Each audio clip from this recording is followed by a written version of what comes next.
Olá, eu sou o Bernardo Esteves e estou aqui para conduzir mais uma conversa do Seres Rios, o festival fluvial promovido pelo BDMG Cultural.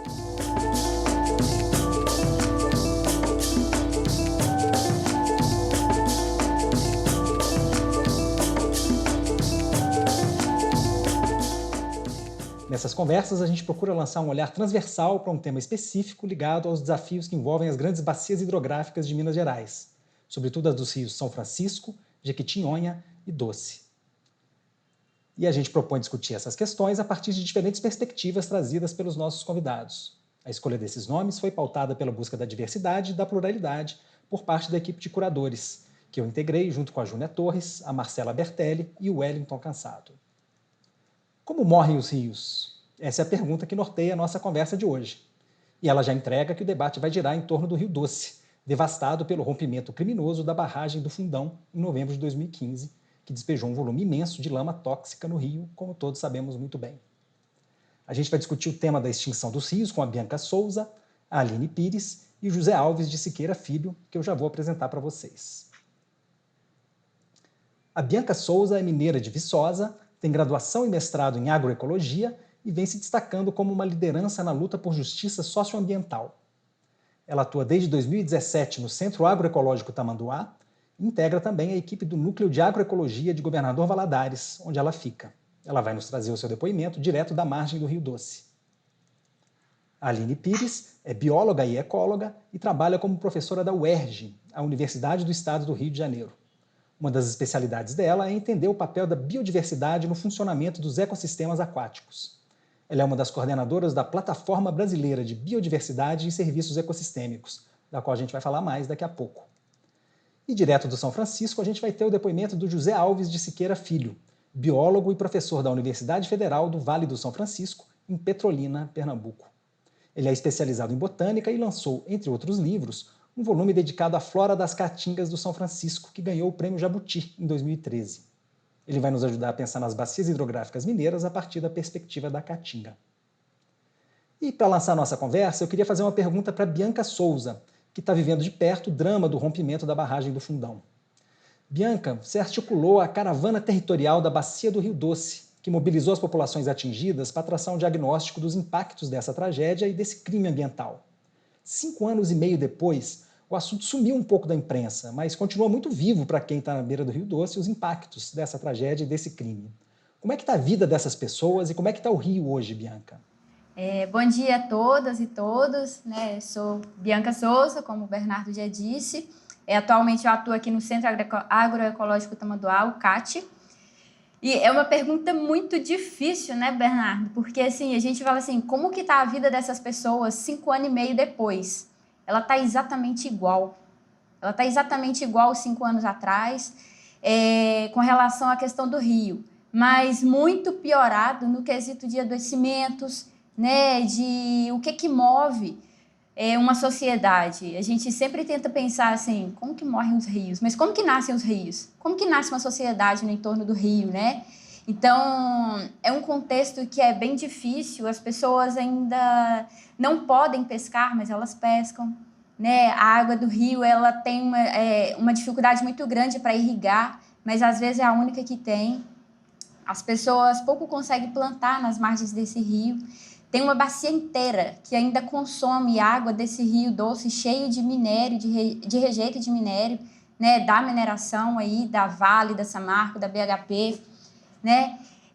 E hoje a gente tem um contexto talvez muito pesado que a gente traz, que é o cenário de conflito, né? Porque 5 anos e meio depois, a fome aumentou muito, consideravelmente, as pessoas não têm de onde tirar seu sustento. As pessoas seguem tentando sobreviver sem reparação, com uma fundação, que é a Fundação Renova, que foi criada para reparar os danos, não fazendo reparação, né? E muito mais que isso, propagandeando para as mineradoras. Então, assim, a vida na Bacia do Rio Doce se tornou um cenário de conflito muito pesado para quem vive aqui, sabe? E ela... Pouco se fala para fora daqui. A gente costuma dizer assim, só sabe quem bebe dessa água, né? Só sabe quem vive desse rio.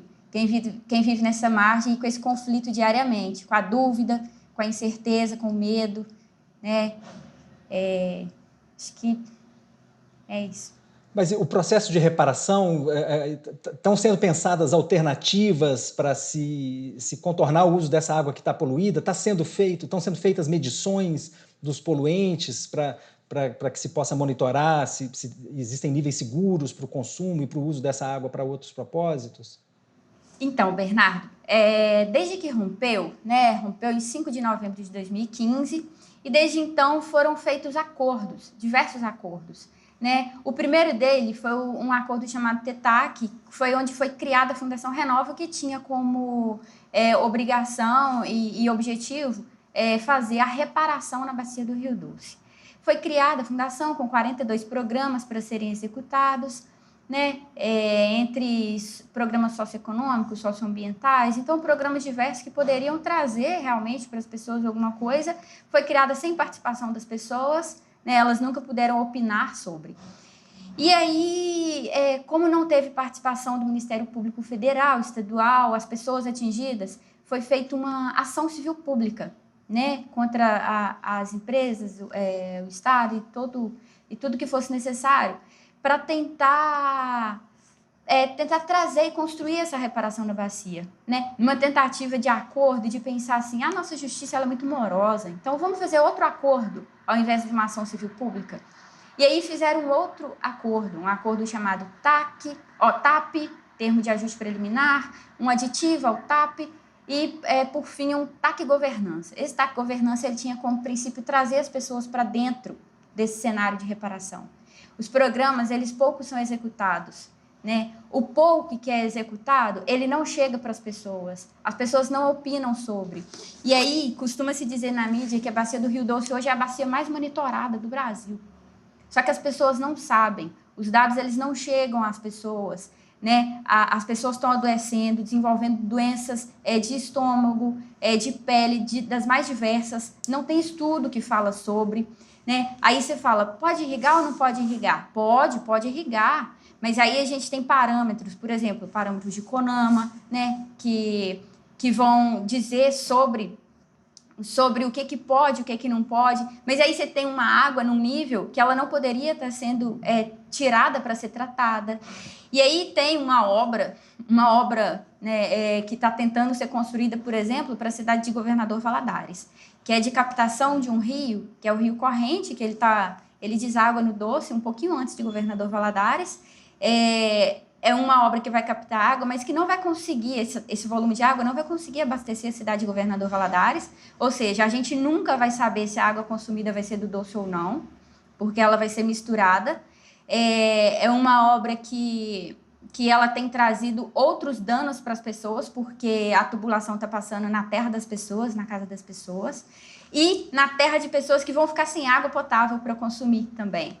Né? A gente costuma dizer assim, a água está potável, a água tratada está potável, mas a gente está trazendo parâmetros de potabilidade de cenários comuns, e não de cenário de rejeito de mineração dentro do rio, né? Então, assim, qual parâmetro que a gente poderia usar para avaliar um rio que foi jogado, né, aí cerca de 50 milhões de metros cúbicos de rejeito dentro e que agora as pessoas estão consumindo essa água?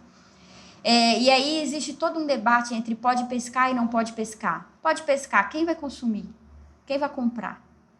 Né? O que vai acontecer com essas pessoas que estão comendo esse peixe porque não tem outra coisa para comer? Ou que estão vendendo para alguém porque precisa sobreviver e ganhar um dinheiro? E as pessoas que estão na margem do rio e que precisam irrigar? Eu falo de um lugar onde é hoje o CAT, o Centro Agroecológico Tamanduá, é o lugar que eu estou... E eu sou uma pessoa que eu não vivo na margem dependendo financeiramente desse rio para minha sobrevivência. Então, eu falo muito a partir do que eu vivo e do que eu vejo com as comunidades com as quais eu trabalho. Né? Trabalho com comunidades agricultoras, assentamentos de reforma agrária, ribeirinha, comunidades tradicionais, e muitas delas que dependem do rio, por exemplo, para ser a água do gado beber. O gado que está consumindo essa água está abortando. Né? Todas as fêmeas animais que estão consumindo essa água crua, elas estão abortando. Por quê? Ninguém sabe. Quem traz resposta para as pessoas? Ninguém. Né? Para irrigar, A água crua, ela tá grossa, ela entope todos os equipamentos de irrigação. Nunca teve que se trocar tanto equipamento de irrigação quanto tem hoje. Nunca teve que trocar tantas bombas de captação de água quanto tem hoje, né? As bombas que ficavam dentro dos rios, que muitas vezes duravam 8, né, 9, 10 anos, hoje dura 2. Então tem gente que desde o rompimento já trocou 2 vezes. Bomba que sempre durou 8 a 10 anos. Por quê? Não tem explicação para essas pessoas, né? Não tem algo que diz para elas o que pode ser feito. Então, é um cenário, ele é muito triste, muito duvidoso, e as pessoas não são ouvidas. As pessoas que vivem desse rio, elas não são ouvidas. É um cenário de que estados, município, União, empresas mineradoras, Vale, BHP, Samarco e hoje Fundação Renova, decidem pelas vidas de milhares de pessoas sem perguntar para essas pessoas. Então, né, tornou tudo um pacote de indenização em caixinhas e as pessoas não são reparadas. E a vida nesse rio, ela nunca mais vai ser a mesma. Nunca mais. Que tristeza ouvir esse relato seu, Bianca. A gente, enfim, quem não está diretamente envolvido nem sempre está por dentro, né, de qual o real estado da vida dessas pessoas que estão ali em torno do rio, vivendo em função dele. É muito triste saber dessa realidade, mas é muito importante que a gente fale disso também, né? E num tema parecido, eu queria emendar agora com uma pergunta para a Aline Pires. Aline, você é autora de um estudo que investigou justamente a resiliência do Rio Doce, né? Que é a capacidade do rio de se recuperar depois de um grande trauma, como o despejo desses rejeitos tóxicos. E aí eu queria te perguntar, os danos causados por essa lama são irreversíveis? Do que é que o rio precisa para se recuperar? E qual é a escala de tempo desse processo? O que você pode nos dizer a esse respeito? Bom, então, mais uma vez, obrigada, Bernardo, pela sua pergunta, né? Eu acho que é super importante, principalmente dado o relato que a Bianca fez, me antecedendo, né? Contando um pouco de toda a problemática que envolve o Rio Doce, a gente pensar em formas de como reaver pelo menos parte do que foi perdido, né? A Bianca falou dessas iniciativas de reparação. Para algumas coisas a gente pode até conseguir reparar, né? Mas muitas dessas coisas a gente, de fato, vai ter que trabalhar com uma problemática que vai estar implementada. Nesse trabalho que a gente buscou avaliar, né, como é que a gente poderia reaver, melhorar a qualidade da água do Rio Doce, a gente trabalhou sobre a perspectiva da vegetação no entorno do rio, né, que é um componente importante para diminuir outros vetores que poderiam dificultar essa recuperação do rio. Então, quando a gente tem uma vegetação no entorno do rio, a gente ajuda a reter sedimentos que chegariam até a calha do rio em função da drenagem, da bacia de drenagem, nutrientes. Então, se a gente tem uma vegetação, a gente está também protegendo o rio de tudo que poderia vir e prejudicar o processo de recuperação interna. E, além disso, também, né, a gente mostrou esse componente numa estação seca e numa estação chuvosa e mostrou que o papel da vegetação nesse processo de recuperação ele é consistente, seja numa situação ou em outra. Assim. Então, a gente tem diferentes formas de imaginar como reaver isso e certamente recompor a vegetação que está no entorno da bacia do Rio Doce, né? Restaurar a bacia do Doce pode ser uma iniciativa que ajude a gente a acelerar esse processo de recuperação, que definitivamente vai ser um processo lento, né? Naturalmente, esse processo, né, de decantação desse rejeito no fundo do rio, ele altera toda a dinâmica do rio, né? Então a gente tem toda uma comunidade, né? Vários organismos que vivem no fundo desse rio, que foram soterrados por todo esse rejeito que chega ali. Então o que acontece a partir de agora é um processo de sucessão ecológica. Naturalmente, os organismos vão passar a colonizar essa camada de rejeito, vai depositar matéria orgânica nessa camada, e aí os organismos vão conseguir colonizar. Então, naturalmente, esse processo vai acontecer. Claro que a gente pode acelerar ele para que a gente consiga reaver coisas que foram perdidas, né, como a Bianca falou, mas esse é um processo muito lento. Então, assim, todo esforço necessário para acelerar esse processo e todo engajamento da população para que as iniciativas que são necessárias para que isso aconteça ocorram, são fundamentais para tornar isso o mais rápido possível. Esse seu estudo, Aline, chamou a atenção justamente, como você colocou, né, para a importância das matas ciliares, né, na margem dos rios, né? É importante a gente ter essa perspectiva ecossistêmica, né? Assim, quer dizer, o rio não existe sozinho, ele existe em rede, com outras criaturas que vivem em torno dele, dentro dele, e com a vegetação em torno, né? Quer dizer, é uma coisa para a gente pensar num sistema realmente. E você tem notícia de como estão as matas ciliares nas margens do Rio Doce? Qual seria a quantidade ideal, né? Assim, num mundo ideal, quanto que faixa a gente deveria ter de preservação na margem desse rio? Enfim, em que medida que isso permitiria um meio ambiente mais equilibrado em torno desse rio?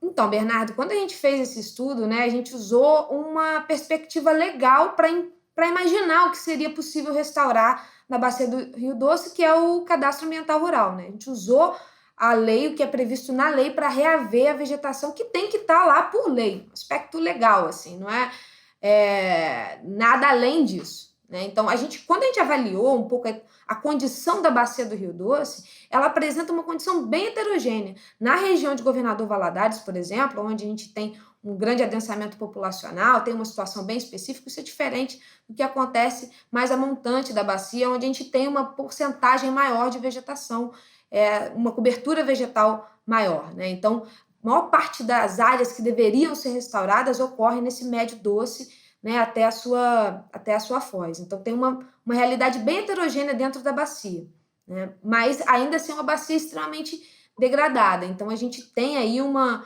possibilidade de usar um instrumento legal que já está vigente, né? A gente já tem os prazos, já está muito bem estabelecido, foi muito bem debatido, né? Tem todas as controvérsias relacionadas ao quanto ele funciona como um avanço ou não em relação ao Código Florestal anterior, mas a lei vigente agora prevê restauração de uma quantidade enorme né, e a gente até faz nesse trabalho, a gente traz essa argumentação de que a recuperação do Rio Doce, apesar dele ter uma contribuição mínima em termos de território nacional, isso ajudaria o Brasil, inclusive, a cumprir acordos e metas internacionais de restauração que o país assumiu.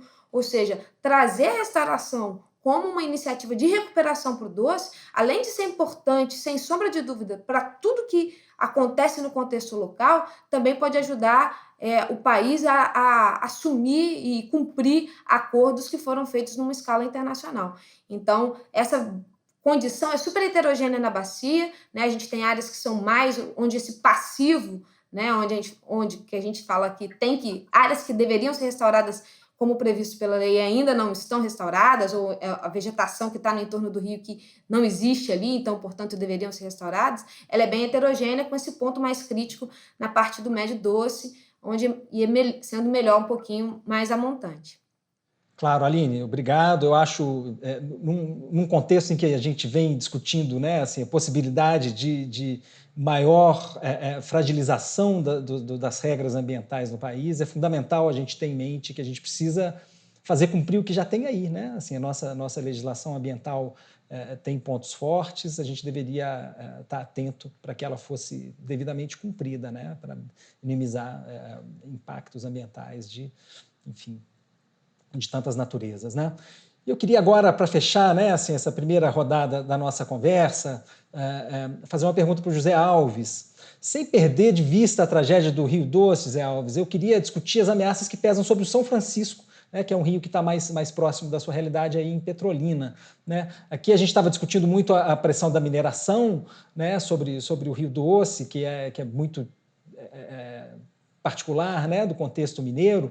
Queria ouvir de você as principais pressões que você enxerga que estão ameaçando o São Francisco.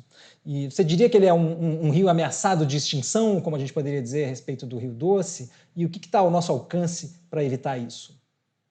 Olha, primeiro, é uma satisfação enorme estar nessa mesa redonda aqui, podendo discutir temas tão importantes sobre essas bacias hidrográficas, né?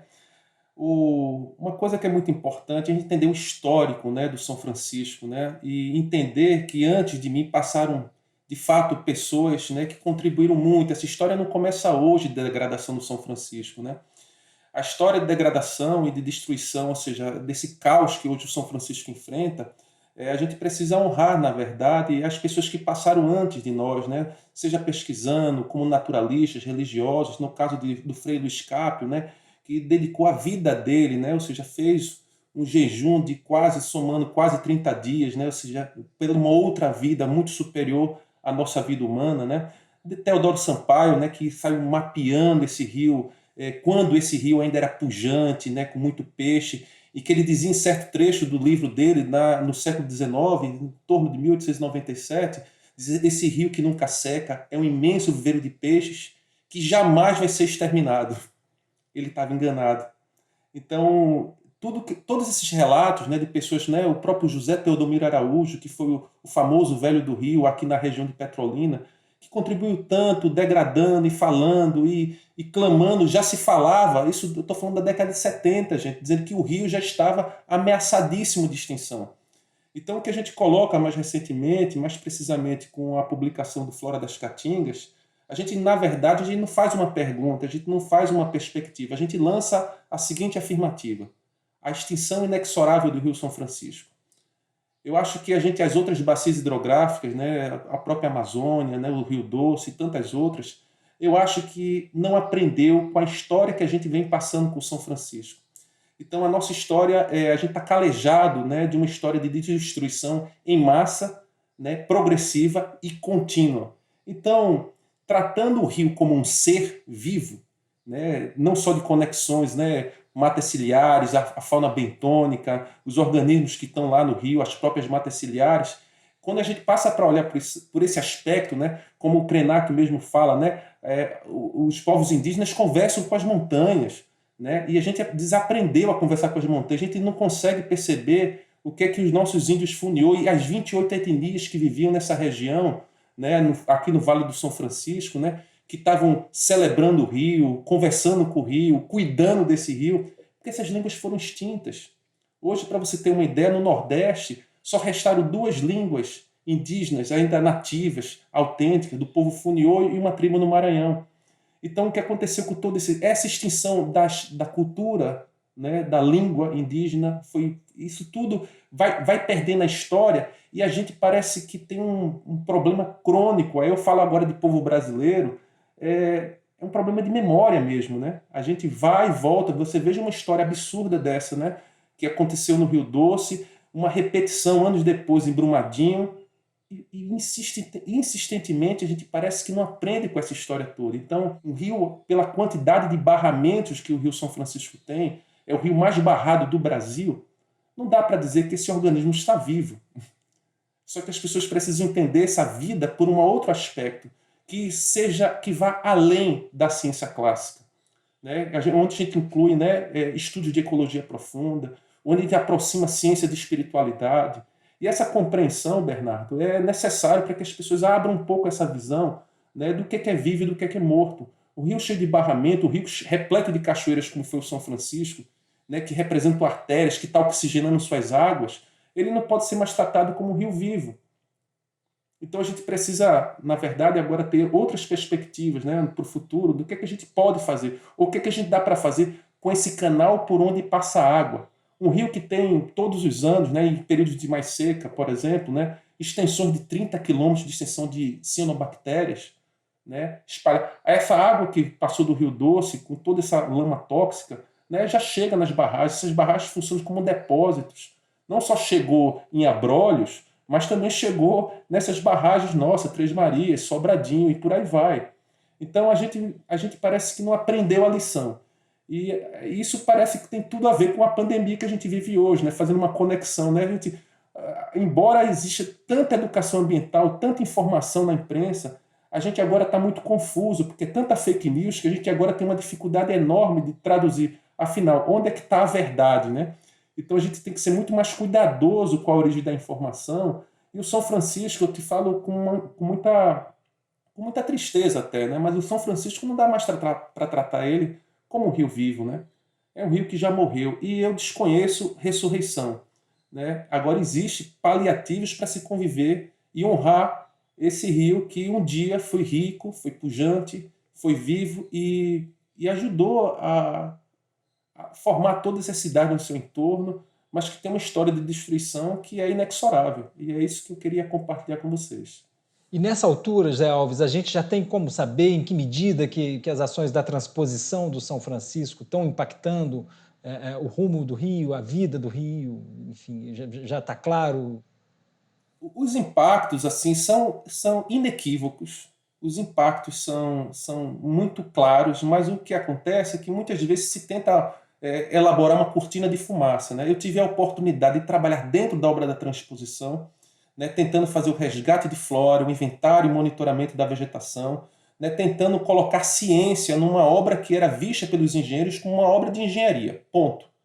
E a gente precisa perceber que a obra da transposição do São Francisco ela vai muito além de uma obra de engenharia civil e que foi a maior obra pública durante os governos ditos progressistas. Então, assim, a gente precisa também deixar claro que essa destruição não é desse governo atual, né? Não é responsabilidade exclusiva, né? Mas isso vem carregando, inclusive, em governos progressistas, porque se via sempre aquela questão da geração de emprego e renda, mas a gente sabe que esses casos, na verdade, sempre produziu, né, sequelas de forma que a gente não consegue ter a chance de resgatar. Eu vou citar apenas um exemplo, né? Quando você faz a conexão, né, do canal da transposição, né, eixo norte, eixo leste, conecta com as bacias que estão acima, Rio Grande do Norte e Ceará, já se tem relatos de peixes que estiveram isolados durante milhares de anos, que agora chegaram já nessas outras bacias, entrando em contato com outras espécies endêmicas, que aí as consequências a gente não sabe avaliar, né?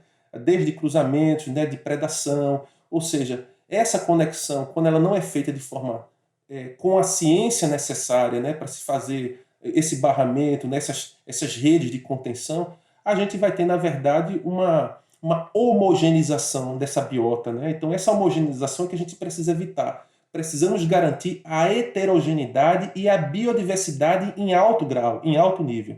E por isso que é necessário a gente estar sempre trabalhando.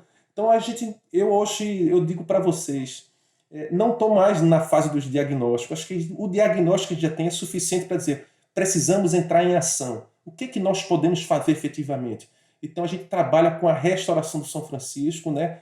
Cuidando das matas ciliares, ampliando esses horizontes e promovendo a heterogeneidade de paisagens. Se a gente não fizer isso e continuar discutindo, né?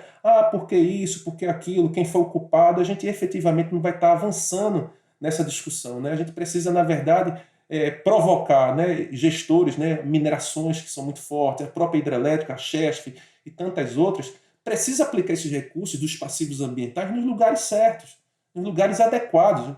Não há mais tempo para ficar discutindo determinadas coisas que estão ligadas a diagnóstico. A gente precisa agora, efetivamente, mudar esse cenário. Como é que muda esse cenário? Vamos começar a plantar, gente.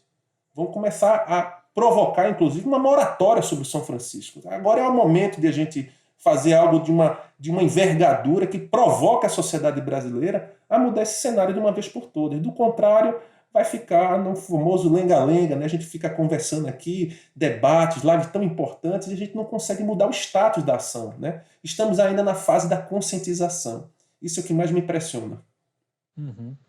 Acho muito importante e preocupante o seu relato, José Alves. Eu acho que essa perspectiva que você traz, né, sobre a extinção e ressurreição de rios, ela é proveitosa, ao mesmo tempo que inspira preocupação, ela é proveitosa para a gente pensar em políticas públicas, do que a gente quer, que futuro a gente quer com esses rios daqui para frente, né? Eu acho que a gente deveria ter esse tipo de questionamento em mente, e isso serve de deixa para a pergunta que eu gostaria de fazer para a Bianca agora.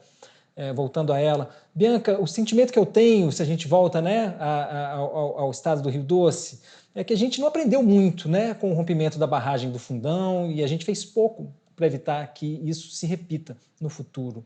E aí, tendo em mente essa perspectiva das políticas públicas, né, assim, que tipo de políticas públicas você acha que a gente precisa para conservar as nossas bacias hidrográficas e para a gente não ter mais Marianas e Brumadinhos, né, no nosso futuro próximo? Em que medida o seu ativismo está lançando luz sobre essas questões, deixando mais claro para você que tipo de ações, que tipo de segurança a gente deveria ter para as populações, para as outras criaturas que vivem em função dos rios? Bernardo, assim, acho que é muito difícil para a gente tentar pensar em por que aconteceu o rompimento da barragem do Córrego do Feijão em Brumadinho, se não fosse a inoperância de uma reparação em Mariana, né? Então, Brumadinho só aconteceu porque nada foi feito por Mariana, nada foi feito pelo Rio Doce, né? E é muito difícil a gente também pensar qualquer coisa enquanto a mineração continua lá. A mineração está comendo o tão chamado quadrilátero ferrífero, é histórico, mas esse quadrilátero ele não é ferrífero, ele é aquífero, ele é nossa caixa d'água, né? Ele é de onde nasce a vida para toda essa população. Então, enquanto a mineração continuar comendo e colocando seu rejeito em barragens espalhadas na cabeça de todas as pessoas por toda essa Minas Gerais e espalhando por outros estados, isso não vai parar. Isso não vai parar porque hoje a gente tem inúmeras comunidades removidas por conta de acionamento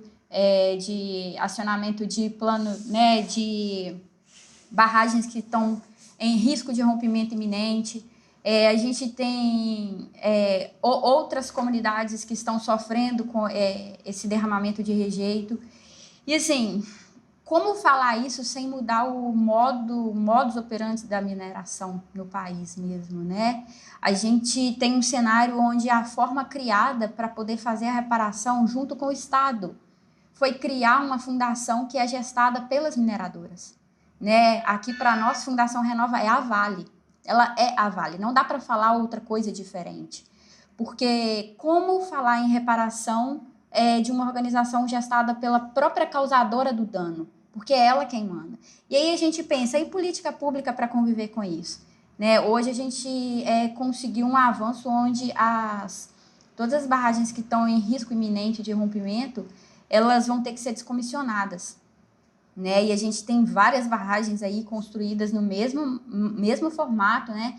De Fundão, do mesmo formato da B1, do Córrego do Feijão. São barragens construídas de forma montante em cima da cabeça das pessoas e que, se romper, vai matar muita gente.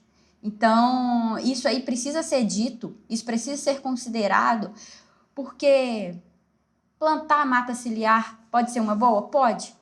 Mas existe vida construída na margem desse rio. As pessoas plantam comida na margem desse rio. Elas vivem, né? Elas plantam alimento, elas plantam o que precisa para elas sobreviverem na margem desse rio. E aí a gente acha que tem que fazer várias coisas sem perguntar para essas pessoas se essas coisas permitiriam permanecer a vida. E aí, quando a gente pensa as políticas públicas, a gente já avançou, porque em janeiro desse ano conseguiu avançar na construção da política estadual, né, da política estadual de atingidos por barragens. Só que, enquanto a mineração continua dando as cartas para o nosso estado, né, para o nosso país, isso vai ser algo que vai travar na prática, sabe? Quando a gente faz acordos e os acordos não são cumpridos, quando a gente faz políticas e as políticas não são cumpridas, né? Quando para reparar, às vezes se causa mais dano, quando para descomissionar uma barragem, precisa retirar toda uma população e não dar a ela dignidade de permanecer sobrevivendo em outro lugar, né, com as condições que ela tinha. Então, assim, pensar as políticas públicas nesse cenário, no primeiro momento teria que rever o cenário da mineração. As nossas barragens, as nossas não, né? As barragens das mineradoras, todas elas são construídas de uma forma que ela visa lucro e ela ignora a vida. Ela ignora as pessoas, né? Elas são construídas das formas mais baratas, mas que oferecem mais risco para a população. Então, a gente não precisaria tirar todo esse minério. A gente não precisaria, né, continuar enchendo todas essas barragens. E aí a gente entra num cenário onde a inoperância do Estado, inclusive para pautar políticas públicas, ela tem sido muito grande. Ou a inoperância ou a conivência, né, com as mineradoras.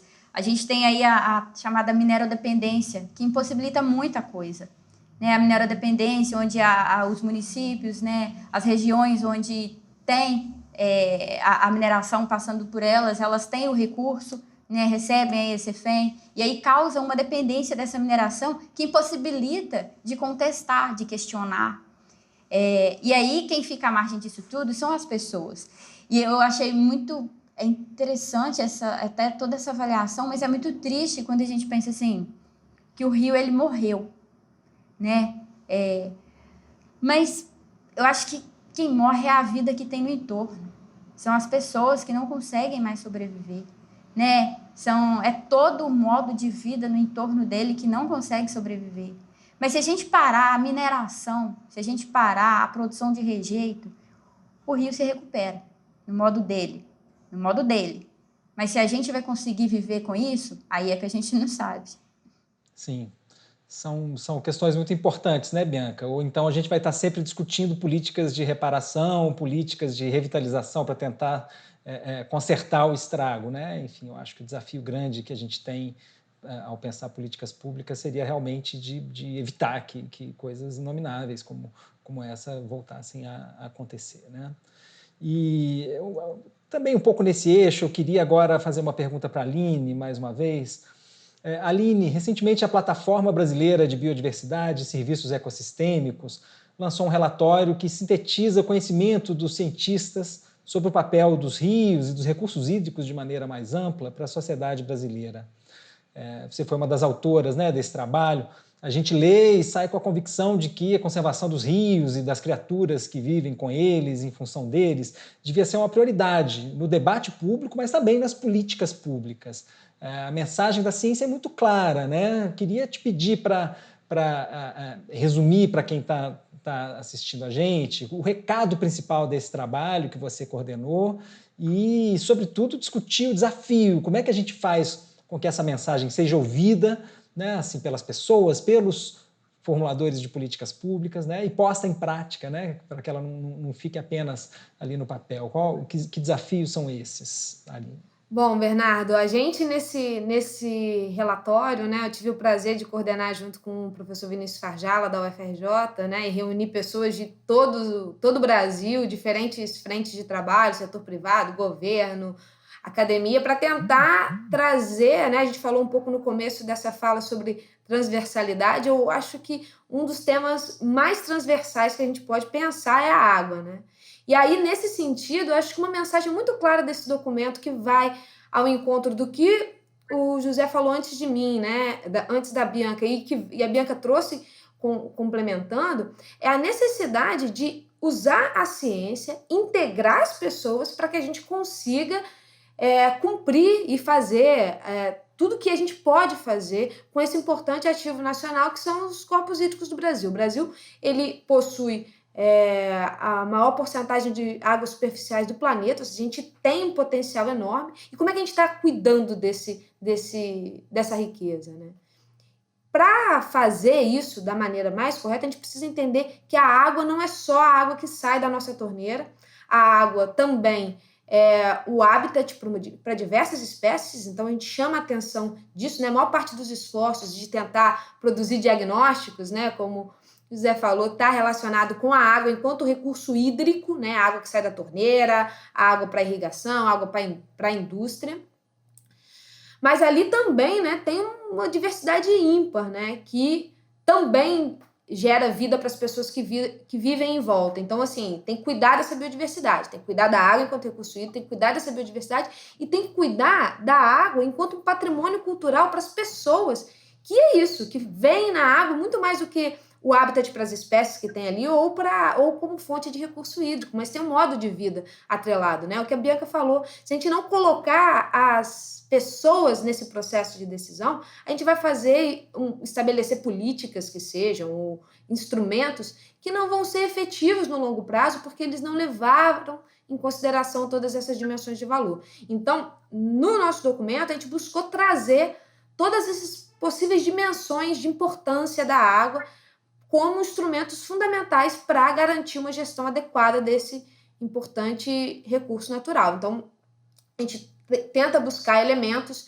de todos esses universos de importância para compor um documento que seja completo. A gente, né, muitos dos documentos que vieram antes desse relatório usavam um aspecto específico da água. Nesse, a gente tentou juntar tudo e falar, olha, a gente tem que levar em consideração tudo isso. Como é que a gente pode fazer isso? E aí a gente chama a atenção disso. É preciso engajar as pessoas, envolver as pessoas nesse processo, usar tecnologia, garantir uma gestão eficiente e usar todas essas ferramentas, inclusive instrumentos políticos, para fazer com que a gestão desses recursos hídricos ocorram da melhor maneira possível. E você enxerga caminhos, Aline, para que a gente rompa com isso que a gente assiste no debate público, essa visão que polariza a conservação de um lado como inimiga da produção de outro? Parece que se a gente está conservando, a gente está, enfim, minando a nossa produção, quando essa visão está equivocada, né? Como é que a gente rompe com isso na esfera pública? Bom, Bernardo, esse é o esforço que a gente tem na plataforma, assim, né? Eu tenho uma posição, né? Eu sou irremediavelmente uma pessoa otimista, assim. Então, para mim, acho que a gente, né? Mesmo que a gente tenha grandes desafios, né? E o caso do doce deixa isso explícito, o tamanho do desafio das coisas. Eu acredito muito nas pessoas e acredito que a gente pode fazer a coisa acontecer de uma forma melhor, assim.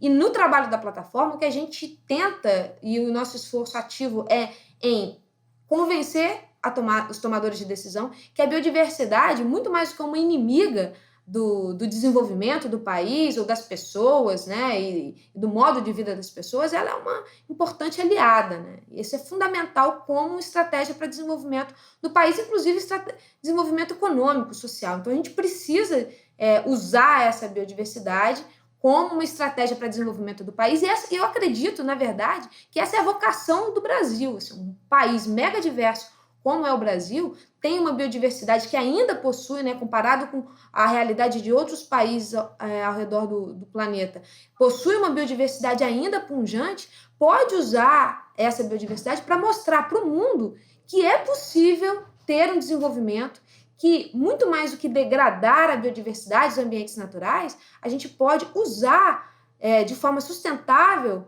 esses ambientes para gerar bem-estar para as pessoas, para gerar desenvolvimento socioeconômico, para gerar saúde, né, e recompor ambientes que foram degradados e conservar aqueles que ainda são fundamentais para prover uma série de serviços ecossistêmicos e benefícios da natureza para as pessoas. Pois é, essa é a questão do milhão, né? Assim, para a conservação, para quem está, para o ambientalismo brasileiro, né, Aline? Acho, vamos torcer para que a gente chegue para que essa visão predomine, né, no futuro. E eu queria agora voltar para o São Francisco com o José Alves, que investigou a flora às margens do São Francisco, né, especialmente no semiárido. E o São Francisco tem isso de interessante, que ele é um rio que cruza biomas, né, ele passa por paisagens muito diversas, né, desde a nascente na Serra da Canastra, atravessa o Sertão Mineiro. Quer dizer, esse trabalho do Zé Alves seria muito diferente se ele fosse mapear a flora na Serra da Canastra ou na região de Pirapora, enfim, todas essas diferentes paisagens cruzadas pelo São Francisco, enfim, certamente a gente tem floras muito diversas, né, nessa paisagem toda. Uma dúvida que eu tenho, José Alves, é sobre em que medida esse levantamento de fauna que você faz nas margens do rio, ela reflete essa grande crise ambiental que a gente está vivendo, né? Assim, a gente está no meio de uma emergência climática, que é só um dos aspectos mais visíveis, né, dessa grande crise ambiental global. A gente tem poluição em grande escala, perda de biodiversidade, enfim, muitas pressões antrópicas, né, vindas de nós, humanos, sobre os rios, sobre a flora no entorno deles. Então, eu queria saber de você em que medida que esse trabalho de levantamento da flora na margem do rio reflete essa crise ambiental que a gente está vivendo, em que medida que as plantas ali em volta trazem uma assinatura desse momento crítico que a gente está atravessando. Olha só, é muito interessante a gente perceber que não é à toa que a gente já está vivendo o período antropoceno, né? Ou seja, chegamos ao momento da história, não da humanidade, mas da história de vida na Terra, né? Em que a gente agora tem um homem como principal ator na transformação desse ambiente. E essa transformação do ambiente, né, provocada pelo homem com prejuízos em grande escala, né, então você pega um rio como um ser vivo, né, eu insisto nessa ideia do ser vivo, né, e quando eu falo isso, eu não estou tomando uma postura de resignação. Quando eu falo da morte do rio, né, eu estou dizendo simplesmente que a gente precisamos dar um atestado de óbito para esse rio. Agora, acho que a gente ainda não é capaz, com a ciência que a gente tem, de dar esse atestado de óbito, mas precisa ter coragem para se falar nisso. Então a gente precisa dizer isso e dizer o seguinte, que a gente agora não vai para casa dormir ou ficar enclausurado. A gente precisa garantir o mínimo de qualidade de vida, né, e de bem-estar, como a própria Aline acabou de falar para a gente. Então, assim, O que que essa flora mostra? Né? O que que essa flora representa? Primeiro que a gente está num pedaço do São Francisco que representa 40% da bacia hidrográfica do São Francisco. Ou seja, 40% da bacia hidrográfica do São Francisco, o Rio São Francisco ganha uma outra dimensão. O Rio São Francisco lá na Canaxa, lá nas suas nascentes, ela não é um rio tão importante como é para um sertanejo, como é para um ribeirinho quando chega, que ele faz a volta, diz assim, o rio ele sai de baixo para cima, ele faz uma curva, gente, e ele vai em encontro do mar. É um rio que nasce no Brasil e deságua em águas territoriais nacionais. Então, esse rio, quando faz isso, ele adquire uma compreensão pelo povo, né, de algo de ordem muito mais espiritual, ou seja, é quase uma santidade, ele é reverenciado pelos povos. Né? O povo do São Francisco, que está no semiárido, tem uma outra visão. E a flora corresponde a isso também, porque são essas pessoas que usam esses elementos da biodiversidade com uma quantidade enorme de espécies que são utilizadas, não apenas para plantas medicinais com aquela ideia utilitarista, né, de dizer essa planta serve para isso, essa outra espécie serve para aquilo. Então, vai muito mais além, né, essa visão do povo. A visão do povo, por exemplo, sobre essas plantas do São Francisco que a gente conseguiu confirmar e constatar, mais um exemplo simples, né, e bem direto, né? A gente tem o caso da jurema. A jurema ela é uma planta sagrada para os povos indígenas, né? Então, uma das várias juremas que existem lá, a gente conseguiu catalogar uma quantidade enorme de juremas, ou seja, cada povo indígena utilizava uma jurema diferente em seus rituais. Então, não é necessariamente a mesma jurema. Agora, a gente, como cientista, né, identificar essas espécies, mapear, diagnosticar, e que essas espécies estão concentradas hoje em pequenos trechos de caatinga, ou seja, a gente está em, na verdade, um compartimento onde toda a flora, que em apenas 4 anos do que nós investigamos, encontramos quase 1.300 espécies. 2 anos depois fomos fazer uma revisão e surgiram umas 400 espécies. Eu disse, como é que é isso, gente? Ou seja, a gente não conseguiu atingir o que a gente chama de curva do coletor. Ela não se estabilizou. Ou seja, continua insistindo não só essas espécies surgindo, mas inclusive espécies novas para a ciência. Então a gente teve a oportunidade de descrever pelo menos 3 novas espécies de plantas para a ciência. Né? Só no São Francisco, abatido, machucado e sofrido do jeito que está. É porque, na verdade, falta ciência, falta, na verdade, massa crítica, falta recursos humanos. Esse é o papel da universidade. Então, a universidade está na vanguarda de estar formando recursos humanos, levando essas pessoas ao campo e ajudando ao contínuo inventário dessa flora, ao monitoramento e ver os impactos que essa obra está trazendo para a vegetação. Esses dados de monitoramento, eles, na verdade, precisam ser muito bem fundamentados para que você consiga ter respostas de curto, médio e, sobretudo, de longo prazo. Do contrário, a gente não vai conseguir mapear. A gente mapeou quase 2.000 matrizes de árvores, isso em 2008. Né? E eu pergunto, onde estão essas matrizes? Como é que ficou o monitoramento de 2.000 matrizes de árvores mapeadas, né, há anos atrás? Então, esse monitoramento é necessário para a gente poder falar da saúde dessas plantas. Eu não vou conseguir mapear todas as formigas ou todos os insetos, por exemplo, mas a gente consegue mapear árvores centenárias. O que eu posso te dizer é que, por exemplo, a gente está concluindo agora um estudo sobre um buzeiro, uma árvore emblemática da Caatinga, né, que ajudou a matar a fome de muitos sertanejos. E a gente está percebendo que essa crise climática que se assolou, que é uma crise mundial, e no Brasil isso se reflete sobretudo na Caatinga, eu diria para vocês que a Caatinga hoje é o ecossistema mais frágil do país. Então as pessoas têm uma confusão entre resiliência e resistência. Então eu digo que ela é muito delicada, muito frágil, e os umbuzeiros já estão apontando isso. Então esses estudos que a gente acabou de lançar revelou que, na verdade, quase 75% de mortalidade de árvores idosas, de árvores centenárias, que conseguiram suportar, apesar de terem adaptações morfológicas, fisiológicas, anatômicas, né? Tem aquelas famosas cuncas do umbuzeiro, que são raízes tuberosas, que acumulam águas e sais minerais. Essas árvores não resistiram a essas mudanças climáticas. São mortes não documentadas. São mortes de vidas não humanas. E é isso que a gente está querendo chamar a atenção. Então a gente consegue muito bem mapear a mortalidade de vidas humanas. Mas e as vidas não humanas? Como é que a gente monitora? Como é que a gente mapeia isso? Como é que a gente apresenta isso para a sociedade? Isso vira simplesmente lenha, vai para um forno de carvão, para forno de padaria? Como é que a gente está documentando a morte das aroeiras, das baraúnas, dos ipês, de tantas outras aves que morrem silenciosas, morrem em pé, com dignidade, mas estão lá mortas. E a gente não está conseguindo sequer perceber isso que está acontecendo com a biodiversidade da Caatinga, sobretudo da biodiversidade da Caatinga nas margens do São Francisco. E é isso que a gente está tentando chamar a atenção, que precisamos de ação. Eu insisto nessa ideia de a gente precisa de ação e não dá mais para a gente aguardar, né, medidas, inclusive, do ponto de vista governamental. Acho que a sociedade civil, quando ela está organizada, e Bianca encarna muito bem esse papel, né, de um ativismo ambiental forte, que a gente precisa ter gente com esse tipo de perfil, porque a gente acredita que isso é que vai mudar a realidade. Né? Isso está sendo visto claramente, né? Eu sempre faço essa conexão com a pandemia, porque é a sociedade civil que está resolvendo um monte de problema que a gente não está conseguindo resolver a nível governamental. Então, para o meio ambiente é exatamente a mesma linha lógica. Né? Então, a gente precisa estar, na verdade, esperto, acordado, atento e ativo, para a gente poder tomar uma postura realmente que vai fazer a diferença, não para agora, talvez não para a nossa geração, mas para as futuras gerações. A gente tem que deixar a nossa parte.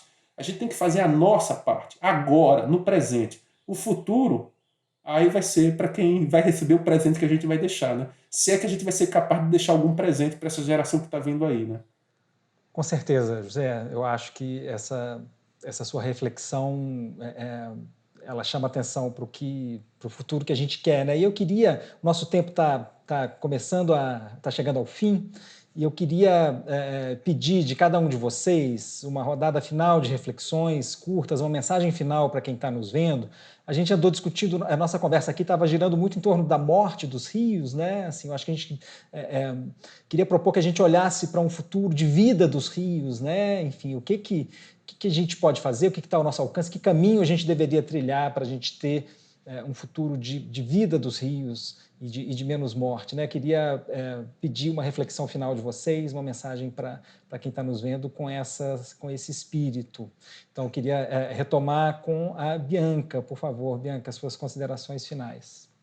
Nossa, Bernardo, deixar uma mensagem agora, assim, para pensar um caminho, né? A gente atua muito hoje, quando o José traz essa questão de um ativismo, de defesa, né, de direitos, a gente tenta muito construir a questão da agroecologia como um modo de vida, sabe? Como uma forma de viver, de respeitar os modos de vida tradicionais existentes, né? Toda uma diversidade, um respeito ao meio ambiente, né? Num cenário onde esses mega empreendimentos, eles deveriam entender e respeitar que existe vida e que a gente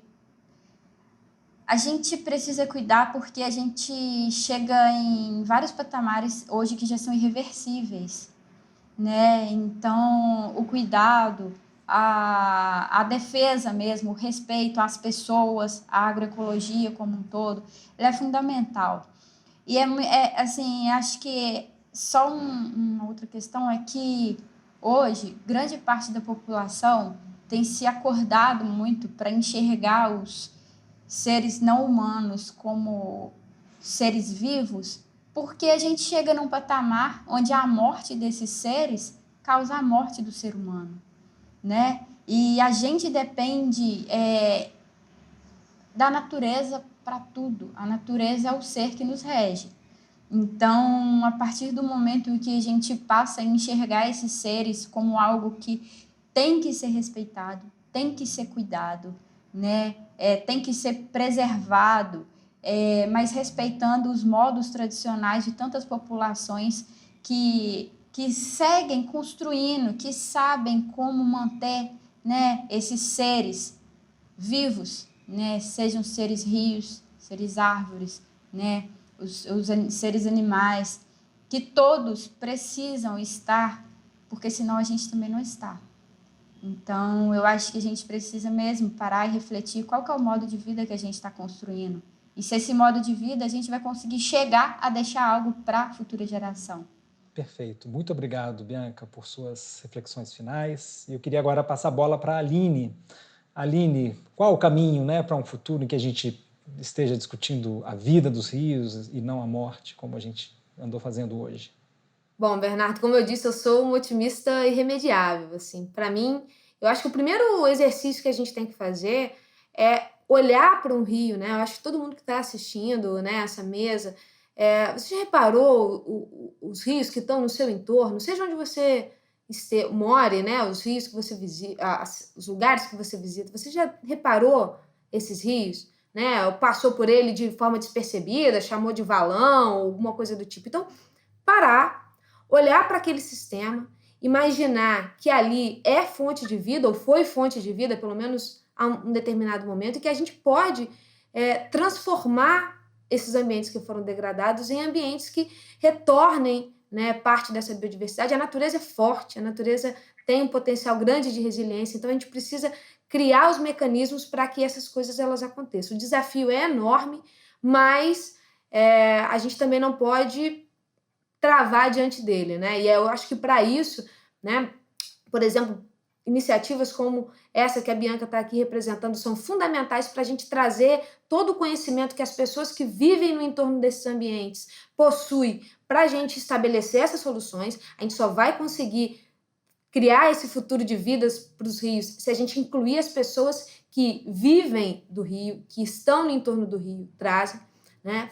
Reforçar também o argumento do José que a ciência conhece a boa parte das soluções que a gente já tem na mão, né? A gente tenta trazer isso e documentar isso nesses relatórios que a gente faz, tentando mostrar essas soluções. Então, se a gente conseguir incluir todas essas forças que a gente já sabe que existem, então aí, e que conseguem olhar para esses rios como fonte de vida, como um ser vivo também, né? Não humano, mas vivo, a gente pode, com certeza, caminhar no sentido de promoção da vida dos rios, muito mais do que da extinção, como a gente tem feito historicamente no país. Então, para mim, eu acho que a gente tem uma mudança de olhar, e aí essa mudança de olhar sendo também transmitida para todos os tomadores de decisão que podem influenciar esse processo, então, seja numa escala governamental, dentro da sociedade civil, de uma mobilização coletiva. Eu tenho certeza que ao promover a vida dos rios, a gente vai promover a vida de toda a vida que vive e depende do rio, né? Seja essa vida humana ou não humana. Perfeito, Aline, muito obrigado. E agora, para a gente encerrar a mesa, eu queria pedir as considerações finais do José Alves. Bom, gente, eu acho que fundamentalmente precisamos estar atentos com uma palavra, né? O cuidado, né?